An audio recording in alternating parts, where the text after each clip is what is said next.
This problem confused ChatGPT. Yes, mali yung nakuha niyang sagot. Anong sagot dyan? Pag-usapan natin yan sa video na to. This type of problem is all about permutation. Yung tamang pagsasalansan o pagpapapila, pagpapaupo, paglilista ng mga bagay. In this case, letters. At dahil hinihingi niya yung distinct ways that we can arrange the letters of the word science, assuming na gagamitin natin lahat ng mga letters na yon ha. Ang gagawin natin ay ganito. Bibilangin muna natin kung ilan yung total number ng letters. You have 1, 2, 3, 4, 5, 6, 7. Na kung meron tayong upuan dito, ang ibig sabihin nun, 7 na upuan yan. Sa unang upuan, 7 ang pagpipilian. Sa susunod, 6, 5, 4, 3, 2, 1. Kaya meron tayong ginagamit na symbol dyan, which is yung factorial.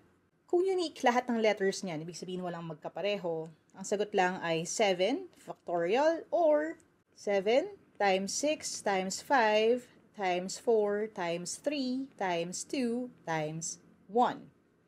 Pero dahil yung salitang science ay merong mga parehong letra, for example, ang C ay nauulit ng 2 beses, at yung E, dalawang beses ding nandyan, may gagawin tayo. Imbis na 7 factorial lang, magiging 7 factorial over kung ano yung mga letrang nauulit at kung ilan sila. So, to represent yung C, we have 2 factorial. And to represent yung E, we have another 2 factorial. Bakit 2? Kasi dalawa yung C, dalawa yung E. So, ibig sabihin yan, this entire thing would be divided by 2 times 1 times 2 times 1. Na para sudali yung pag-calculate natin, lalo na kung sa exam na walang calculator, pwede natin i-cancel na lang ito. At yung 4, pwede natin siya i-divide sa 2 so that this will be 1 and this will be 2. And then we'll just multiply this part. So we have 7 times 6 times 5 times 2 times 3. Now, the way na I prefer to do this, lalo na kapag sa actual exam, ay pagsamahin yung mga madadali na. 5 and 2 is 10, times 3 is 30.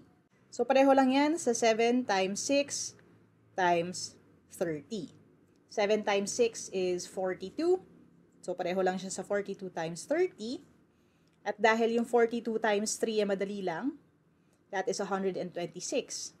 Dadagdag ko na lang yung 0 dito to get to the final answer, which is 1,260.